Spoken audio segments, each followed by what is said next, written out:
एक तरह से चीन पर इस चुनाव जीतने के बाद सबसे बड़ा दांव खेल दिया है। वहां पर चाइना में लग गई आग, और ये चीज मैं आपको बोलूं, चाइना के अंदर भी इवन विद द सिटीजंस बड़ी जोर से आग लगी है, क्योंकि ये लोग घबरा गए हैं, बहुत गुस्से में है, बहुत ज्यादा। ओहो। पीएम मोदी ने ताइवान के राष्ट्रपति से मिले बधाई संदेश का जवाब दिया। मोदी बोले, भारत ताइवान के साथ घनिष्ठ संबंध के लिए तैयार है। चीन के विदेश मंत्रालय ने आज ताइवान को दिए इस जवाब पर आपत्ति जताई है। इंडिया अपनी मर्जी से इंस्टीट्यूशनल सेटिंग कर रहा है। इंडिया ने पाकिस्तान को भी माइनस कर दिया। इंडिया ने पाकिस्तान को माइनस कर दिया। इंडिया ने सार्क को कंप्लीटली फिर डिसफंक्शनल कर दिया और अपनी मर्जी की रीजनल सेटिंग एस्टैब्लिश कर रहा है। ताइवानीज प्रेसिडेंट जो नए इनकमिंग प्रेसिडेंट है, उन्होंने मोदी जी को विश करा कि भाई congratulations and we look forward for better relations with Bharat. Modi ji ने बोला, हाँ जी sir, we also look forward for better relations with Bharat. हमारा काम इतना चल रहा है, हम उसको आगे लेके जाएंगे। Very good, done done done. प्रधानमंत्री रहते हुए भी उन्होंने ताइवान के साथ अलग रिश्ते बनाए रखे हैं। हालांकि भारत ने कभी भी ताइवान को एक अलग देश के रूप में मान्यता नहीं दी। मोदी साहब के पास इतना मैंडेट है कि वो पहले की तरीके से अपने तमाम जो भी उनकी टारगेट्स हैं उसको अचीव कर पाएंगे। कुछ टाइम बाद ऑपोजिशन के बहुत सारे एमपीज खुद ही बीजेपी ज्वाइन कर ले, जो इलेक्टेड एमपीज हैं। बीजेपी अपने आप को ऑटो करेक्ट करेगी, भारत की डेमोक्रेसी आगे अपने रास्ते खुद बनाएगी, मगर भारत जीता है, भारत की डेमोक्रेसी जीती है इन इलेक्शन रिजल्ट्स के नतीजा में, और प्राइम मिनिस्टर नरेंद्र मोदी भी जीते हैं, उनकी पार्टी भी जीती है, क्योंकि अक्सरियत सीट। नमस्कार दोस्तों, इंडिया में जनरल इलेक्शन हुए, उसमें मोदी जी की गवर्नमेंट आ चुकी है। इस पर चाइना ने बयान दिया है कि गवर्नमेंट है वो मजबूती के साथ जैसे पिछली सरकार में डिसीजन लेती थी वैसे अब डिसीजन नहीं ले पाएगी। मोदी जी ने ताइवान को न्योता भेजकर चीन की दुखती रग पर पैर रख दिया है, जिससे चीन काफ़ी नाराज है कि ताइवान को निमंत्रण कैसे भेज दिया। आइए इस पर देखते हैं पाकिस्तानी मीडिया का रिएक्शन। सुबह 5 जून सुबह करीब 12:30 बजे के करीब में ताइवानीज प्रेसिडेंट लाई ने कांग्रेचुलेशन भेजा। शाम को 6-6:30 बजे, आपको बताइए उस दिन तो काफी बिजी था, 6:30 बजे मोदी साहब ने थैंक यू करा।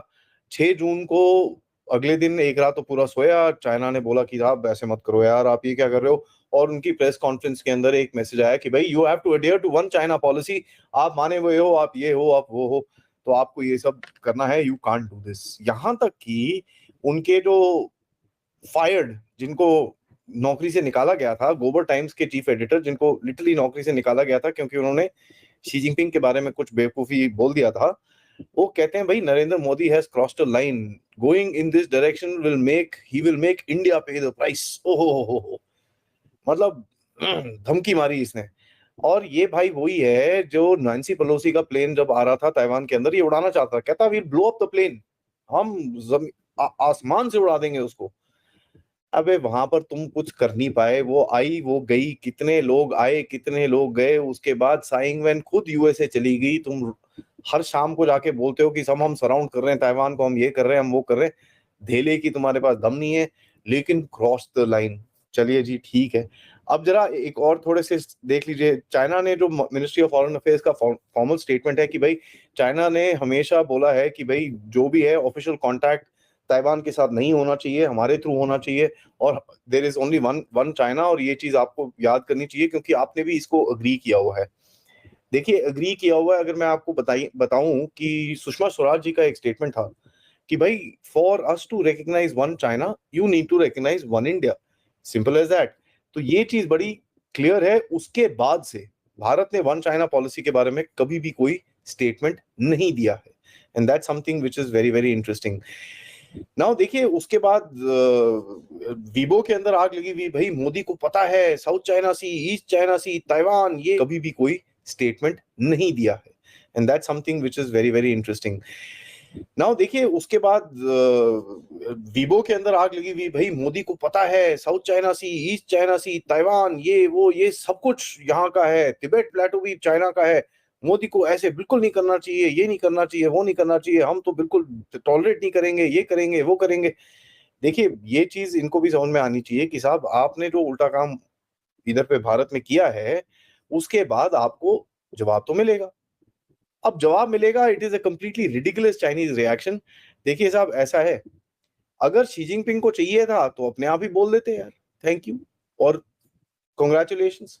आपके मिनिस्ट्री ऑफ फॉरेन अफेयर्स ने बोला ये, आपको इतना ही पर्सनल कांटेक्ट चाहिए मोदी से और आपको जलन हो रही है कि मोदी साहब कहीं और से बात कर रहे हैं, तो आप अपने आप ही ट्विटर उठा के कर लेते यार शी जिनपिंग साहब को क्या प्रॉब्लम है। तो ट्विटर बैंड है चाइना, नहीं यार बड़े लोगों के लिए तो बैंड थोड़ी है। So please that's not a problem, you could have literally just picked up a phone, tweeted it out कि साहब ऑल दैट गुड।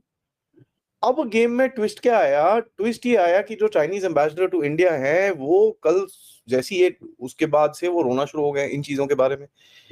रोना तो ऐसा शुरू हो गए हैं कि पहले तो उन्होंने एक फोटो खींची जिसके अंदर by the way he inferred into lot of people's privacy, क्योंकि इन्होंने प्राइवेट कार्स की फोटो खींची है और उस फोटो में कार्स के नंबर्स बड़ी क्लियरली दिखते हैं। So that is not acceptable. तो चाइनीज एम्बेसडर टू इंडिया को एक थोड़ा सा समझ में आना चाहिए कि साहब this is India, this is not China जहां आप लोगों की प्राइवेसी के ऊपर एक्शन ले सकते हो कि आप किसी की भी गाड़ी का नंबर उठा के ऑनलाइन डाल देते हो। Your ambassador, please behave like that.